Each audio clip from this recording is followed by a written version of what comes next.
He there, T-Fax family. Well, welcome back to our channel where we dive into the latest and most intriguing updates from the reality TV world. We've got some exciting news to share today, so let's jump right in. First up, we have a heartwarming story featuring Jenn Tran's ex, Matt Rossi. After running the 2024 New York City Marathon, Matt took to TikTok to share the heartfelt reason behind his motivation. Spoiler alert, it all connects back to his memories of the Bachelorette. Stick around to hear how a conversation with a 70-year-old triathlete changed his life perspective. Next, we're talking about Grant Ellis from Jenn Tran's season of The Bachelorette. Now the lead in The Bachelor, Grant has wrapped up filming and returned to social media with a smile. What does that mean for fans? We'll reveal all the juicy details about what to expect from his season coming in January. Now let's take a stroll down memory lane with JoJo Fletcher. We'll catch you up on her season 12 journey and where she and her final pick, Jordan Rodgers, stand today. From a critical engagement moment to their long-awaited wedding, you won't want to miss this update. And finally, we have a hilarious yet touching story from the Golden Bachelorette. Lead Joan Vassos reveals how she broke the #1 rule her kids set for her on the show. How did her family react to her choices? Let's find out how Joan balances love and family expectations on national television. There you have it, folks. 4 unique stories that showcase the highs and lows of love in reality TV. Let's dive deeper into our first story featuring Jenn Tran's ex, Matt Rossi. Recently, Matt took to TikTok to share an inspiring revelation about his recent participation in the 2024 New York City Marathon. He reflected on his journey and the unexpected influence the Bachelorette had on his decision to run the marathon. In his video, Matt explained that while traveling to New York City for the marathon, he remembered a profound conversation he had with a 70-year-old man during a trip to New Zealand. This man shared that he had started training for triathlons to spend quality time with his adult sons who were also competing. However, over time, the training transformed into a personal challenge for him, an opportunity to prove that age is just a number and that perseverance is key. Matt resonated with this message about facing life's challenges. He mentioned, throughout life, we face a lot of different challenges, but it's persevering through these challenges that really show us who we are. He acknowledged this past year has been tough for him personally, and taking on the marathon became a way to channel his struggles into something positive.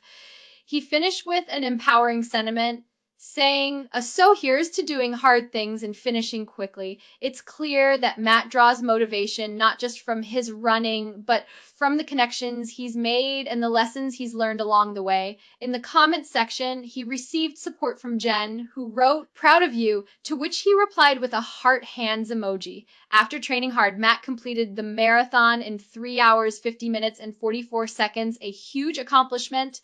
While Jenn ultimately chose to continue her journey on The Bachelorette without him, their story remains a significant part of his journey.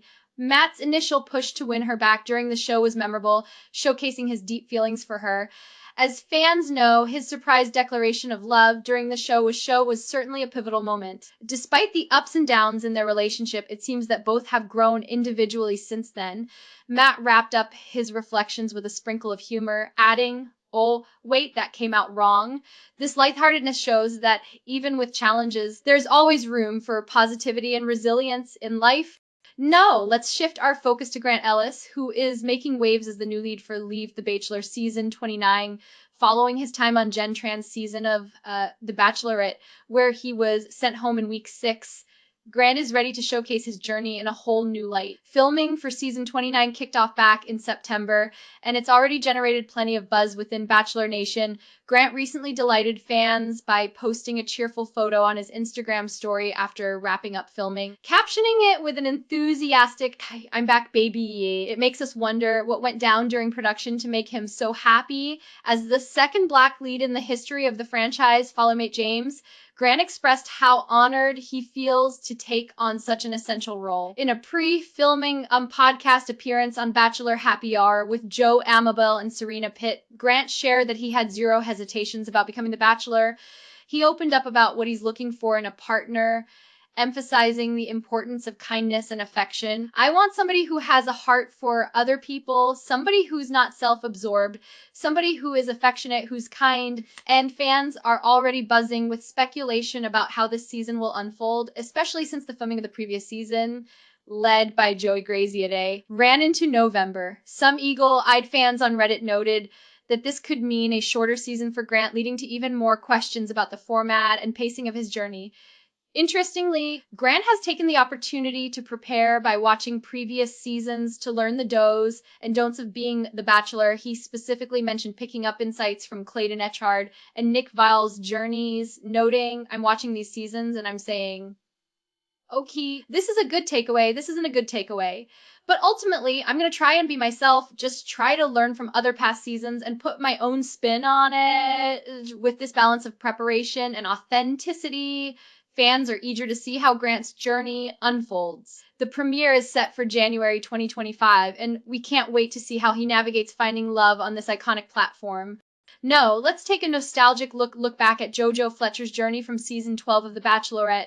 JoJo captured the hearts of viewers during her quest for love, which began after being blindsided by Ben Higgins on The Bachelor. In the end, her final 4 contenders included fan favorites Jordan Rodgers, Robbie Hayes, Chase McNary, and Luke Pell, but it was clear that her heart belonged to Jordan. During the dramatic finale that aired back in August 2016, JoJo and Jordan got engaged, but not without some tense moments leading up to that decision. In a candid conversation on the Betches Brides podcast, JoJo revealed a behind the scenes insight. Jordan was hesitant to propose unless he was fully committed. He wanted it was sure it was 100% where they both stood, fearing that the pressures of television might compromise their sincerity. Said Jordan had, unless this is 100% where we are both at, I don't want to do it for the sake of the TV show, JoJo recalled. Despite the production's interference, Jordan ultimately made the leap and popped a question, solidifying their love in front of the cameras. After a lengthy 6-year courtship filled with ups and downs, including 2 wedding postponements during the pandemic, Joe and Jordan finally tied the knot on May 14th, 2022 at the picturesque Sunstone Winery in Santa Ynez, California. Their love story has been a true testament to resilience and patience in the world of reality TV romance. Today, fans are curious about where JoJo and Jordan stand post-marriage. Are there any updates on their plans for a family, or perhaps even new ventures together? As we reminisce about JoJo's memorable season, it's clear that she and Jordan have staged a beautiful love story that continues to inspire many. Stay tuned as we keep an eye out for more updates on their post-Bachelorette life.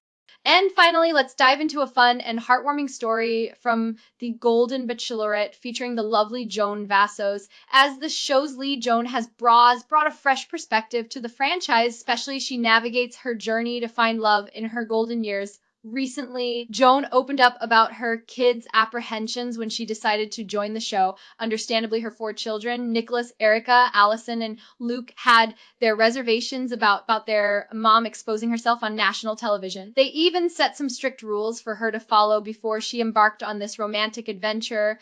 Joan shared their humorous yet heartfelt advice that do not kiss a lot of men on TV and don't do fantasy suites. However, as viewers have seen, Joan hasn't shied away from expressing her affection for the men vying for her heart. In one conversation, she humorously recounted how every episode her daughter calls her to point out how many men she's kissed, and she admitted that her kids are often left appalled by her choices. So now, every episode I watch, my one daughter calls me and tells me how many men I kissed, and she's appalled every time, Joan said. But Joan also made sure to establish her own boundaries regarding the show's infamous fantasy suites. I want to have the time off camera that we can talk and we can discuss intimate things. But when it comes to the physical part of that, I'm not going to do that with three different people, she explained. So I just took that off the table for everybody. And the guys were so respectful. In fact, I feel like it was a bit of a relief. This choice resonated with both Joan and her contestants as she emphasized the importance of feeling comfortable and building a genuine connection. She added, I think everybody realized that was the right thing to do, because if somebody ends up with me, I think knowing that I'd just had a physical relationship with someone else would be hard on the relationship. Joan's approach has brought a refreshing balance of fun, honesty, and respect to the show, proving that romance, regardless of age, can embody both passion and integrity. As the Golden Bachelorette continues, viewers eagerly anticipate how Joan will blend the excitement of dating with the love and wisdom she's gathered over the years.